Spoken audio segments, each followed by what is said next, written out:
Around the World in 80 Days 1. Mr. Phileas Fogg lived in London in the late 1800s. He was a member of a gentleman's club who always seemed to avoid attracting attention. There was no doubt that he was rich, but nobody knew how he made his money. Phileas Fogg's only pastimes were reading the papers and playing cards. He had no family and was a very careful and logical man in everything he did. Phileas Fogg left for the Gentlemen's Club at the same time each day and always went home at exactly midnight. His servant was expected to be prompt and regular.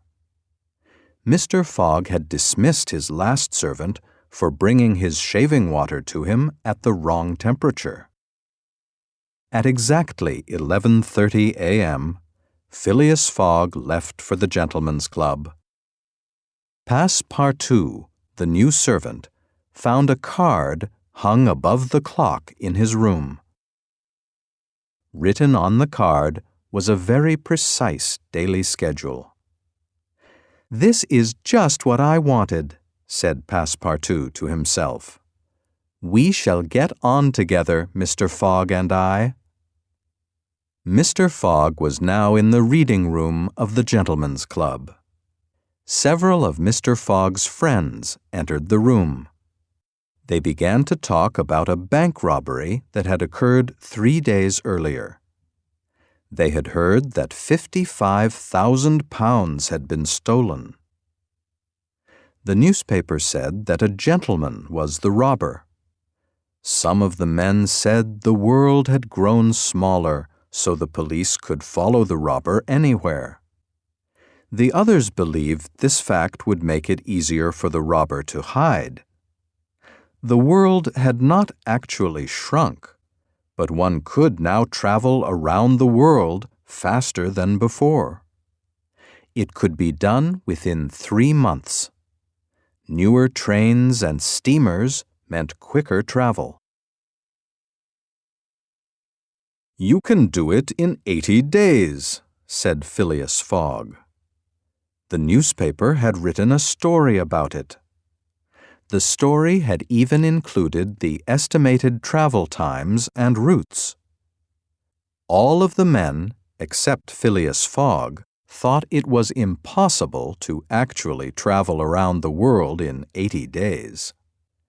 Mr. Fogg bet £20,000 that he could do it.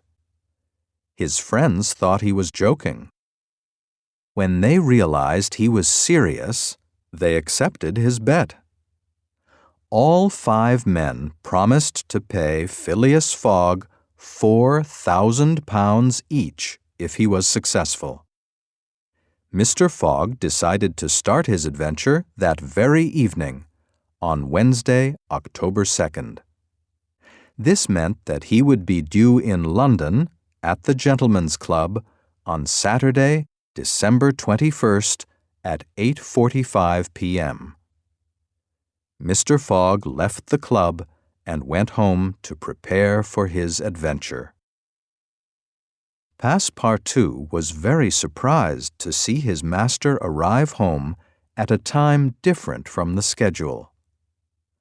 "Passepartout," called out Mr. Fogg, "we will leave in 10 minutes. We are going around the world."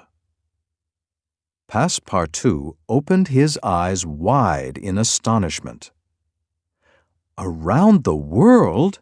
he said. "In 80 days," replied Mr. Fogg. "Prepare only 1 bag. We will buy clothes as we travel." Mr. Fogg then went to get his transport guide and £20,000. Mr. Fogg's friends from the Gentlemen's Club were waiting for him at the train station. Mr. Fogg told his friends that his passport would be stamped in each country, which would confirm the route his journey took. Passepartout and his master settled into the first-class car. Their journey around the world was about to begin. News of the bet soon appeared in the newspapers and created a lot of excitement.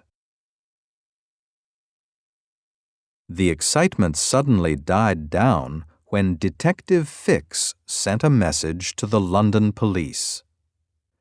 The message said, "I've found the bank robber, Phileas Fogg.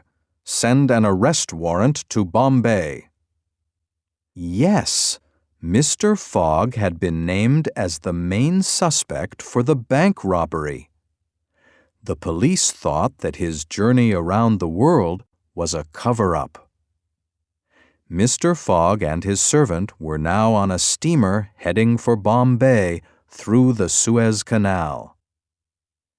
Detective Fix boarded the same steamer in Suez. Bombay was in the British colony of India, and Fix planned to arrest Mr. Fogg there. The warrant could only be used within Britain and its colonies. They arrived in Bombay 2 days earlier than Mr. Fogg had planned. While Mr. Fogg went to get his passport stamped, Passepartout went shopping. Detective Fix went straight to the Bombay police headquarters, but the warrant had not arrived.